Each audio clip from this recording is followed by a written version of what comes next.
Hey guys, welcome back to my channel. So I haven't made a video for a while. I just was at home over Christmas and then I've been really busy doing other stuff, so I just haven't had the chance to come on and make anything, but I've had lots of thoughts about things that I want to chat about, and I just wanted to start with something that I feel is a really big lesson for me right now. So maybe it might resonate with somebody else who's also having a similar lesson right now, or it might trigger some thoughts.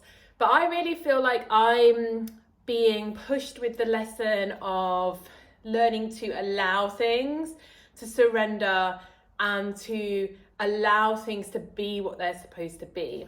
It's a very uncomfortable space for me, and I find that a lot of these sort of spiritual lessons actually even connect with manifesting as well, because even with manifesting, when does it work the best, right? It's not when we're trying to force it and aggressively manifest.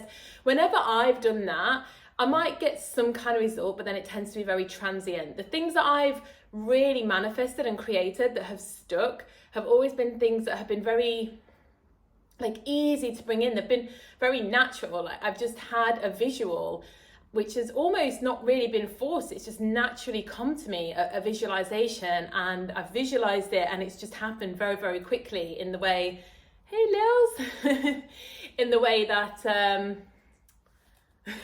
she wants to come say hi, in the way that I've seen it. So even when it comes to manifesting, I believe there's very much an element of surrender. So I believe manifesting is like a smaller bubble of life, and that there's still a big process of allowing, surrendering, to allow that manifestation space to come in. If we're just push, I think that's a lot of the time the reason why the things that we are wanting don't come in, because we're just pushing actually is like a sign of desperation. If you truly believe that your highest, what we shouldn't even really have to manifest, because we already know, like our higher self already knows what would be the most joyous, amazing situation for us.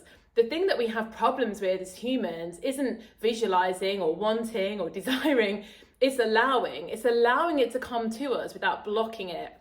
And I've noticed that I've had this big pattern of essentially wanting to know exactly where I stand, and that happens in relationships, it happens in dating, it happens in work.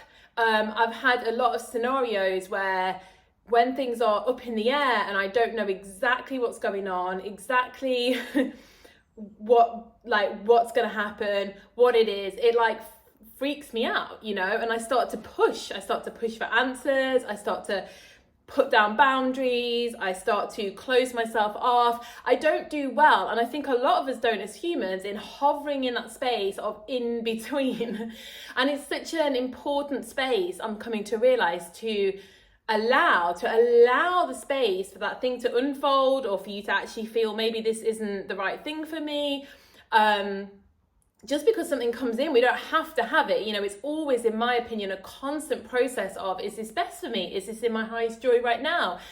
And I think it's just a space that we have to make peace with, a space of not knowing. I honestly think if we can make that space of not knowing our friend, then life becomes much more enjoyable, because we take things in the moment, we take things and appreciate them in a more mindful way.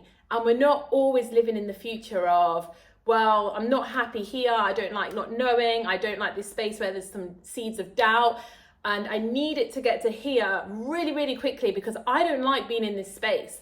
And from my experience, I'm starting to realize that this space is that magical, transformative area, which when you actually make peace with it, allows this stuff to come in.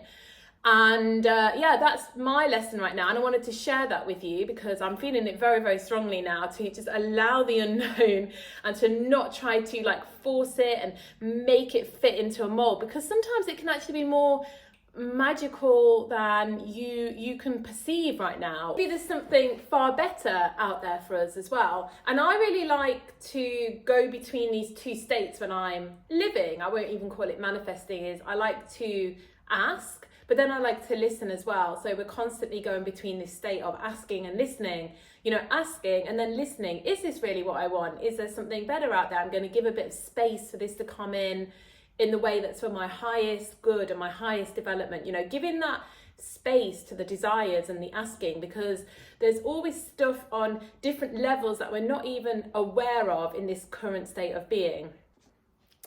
So anyway, just wanted to share something that I'm working through personally at the moment, and let me know your thoughts on it. And yeah, I'll chat soon. Bye bye.